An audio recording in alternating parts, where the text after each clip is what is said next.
Trip জিনিসটা খুব মজার, যতক্ষণ পর্যন্ত না বের হওয়ার সময় দুজন মানুষ দেরি করে। আর সেই দুজন মানুষ, হ্যাঁ, আমি আর চৈতি।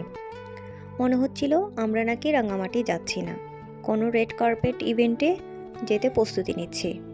কাউন্টারে এসে দেখি সবাই দাঁড়িয়ে আছে এমন মুখ করে যেন কয়েদি পালিয়ে গেছে। আমরা যেই পৌঁছালাম বকা এমনভাবে শুরু হলো যেন সবাই আগে থেকে স্ক্রিপ্ট লিখে রেখেছিল, কি করিস, এত দেরি কেন, এত সাজতে হয়। আর আমরা দুজন দাঁড়িয়ে ঠাট্টা হাসি মেশানো সেই বকা রিসিভ করছি ভিআইপি লেভেলের সম্মানের মতো করে। তবে মজার ব্যাপার হলো এর 10 মিনিট পরেই সবাই আবার আগের মতো হাসি তামাশায় ব্যস্ত। বন্ধুত্ব মানে রাগের সময়ও হাসি গন্ধ থাকে। যাত্রা শুরু, কেউ গাইছে, কেউ ভিডিও করছে, কেউ আবার নিজের গল্প নিজেই বলছে। এই বিশৃঙ্খলাই আসলে আমাদের ট্রিপটাকে আরও রঙিন করে তুলেছিল। রাঙ্গামাটির পথে যেতে যেতে দৃশ্যগুলো এমনভাবে বদলে যাচ্ছিল যেন পাহাড়ত বলে দিচ্ছে, চলো আজকে তোমাদের মাথার সব টেনশন আমি নিজের হাতে নিয়ে নিলাম। বাতাস, গাছপালা, রাস্তা সব কিছুই আমাদের ট্রিপ ভাইবকে ধীরে ধীরে জ্বালিয়ে তুলছিল। রাঙ্গামাটিতে নেমেই সিনেমার মতো শুরু হলো ফটো সেশন, ভিডিও সেশন।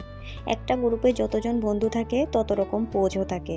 কেউ নরম স্মাইল দিবে, কেউ অতিরিক্ত স্টাইল মারবে, কেউ আবার পোজ দেওয়ার সময় হোঁচট খেয়ে যাবে। আর হ্যাঁ, কিছু ফ্রেম নষ্টকারী বন্ধুও আছে যারা ফটোবোম করতেই জন্মেছে। এভাবে হেসে খেলে এক একটা জায়গায় ঘুরলাম, ছবি তুললাম, মনে মনে ভাবলাম জীবনটা যদি এমন থাকতো সারাক্ষণ।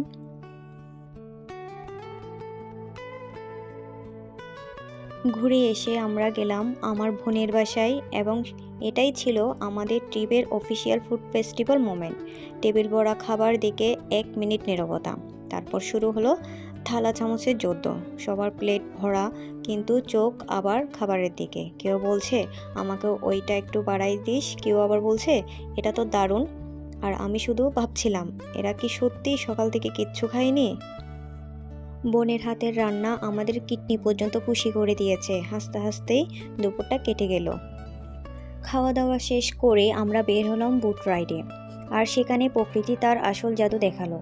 নৌকার হাওয়ায় মাথা ঠান্ডা, পাহাড়ের দৃশ্য চোখে শান্তি, আর বন্ধুরা পাশে থাকা মানেই মাথা নষ্ট হওয়া গ্র্যান্টেড। কেউ পোজ দিচ্ছে হিরো ঢঙ্গে, কেউ স্লো মোশন বানাতে গিয়ে মোবাইল হাত থেকে ফেলে দিচ্ছে প্রায়, আর কেউ চুপচাপ দূরে তাকিয়ে একটা ছবি তোলার চেষ্টা করছে যেটা শেষ পর্যন্ত ব্লারই হয়। এই বুট রাইডটাই ছিল আমাদের দিনের সবচেয়ে নরম, সবচেয়ে শান্ত সুন্দর অংশ। মাঝে মধ্যে সবাই চুপ হয়ে যাচ্ছিল, প্রকৃতির সামনে নিজেরা ছোট হয়ে যাচ্ছিলাম হয়তো, আর পরের সেকেন্ডেই আবার হেসে উঠছিলাম। বন্ধুত্ব মানেই এমন। সন্ধ্যা নামার সময় চারপাশের আলো এমন হয়ে গেল যেন পাহাড় আমাদের বিদায় জানাচ্ছে। বুট থেকে নামতে নামতেই ভাবছিলাম দিনটা কত দ্রুত চলে গেল। বাসায় ফেরার পথে সবাই একটু একটু ক্লান্ত, কিন্তু সেই ক্লান্তির ভিতরেই ছিল একটা অদ্ভুত মিষ্টি শান্তি। কেউ ভিডিও দেখছে, কেউ ভুল লিরিক গাইছে, কেউ ছোট ঘুম ধরছে, কিন্তু সবার মনে একই কথা, আজকের দিনটা একদম পারফেক্ট ছিল। ট্রিপ মানেই শুধু ঘোরাঘুরি নয়, ট্রিপ মানে স্মৃতি তৈরি করা। রাস্তায় বকা খাওয়া, ফটো সেশনে ড্রামা করা, বোনের বাসায় খাবারের ওভার রিয়াকশন, আর বুটে দাঁড়িয়ে স্লো মোশন বানানোর ব্যর্থ চেষ্টা। এই র্যান্ডম মুহূর্তগুলোই একদিন সবচেয়ে বেশি মনে পড়বে।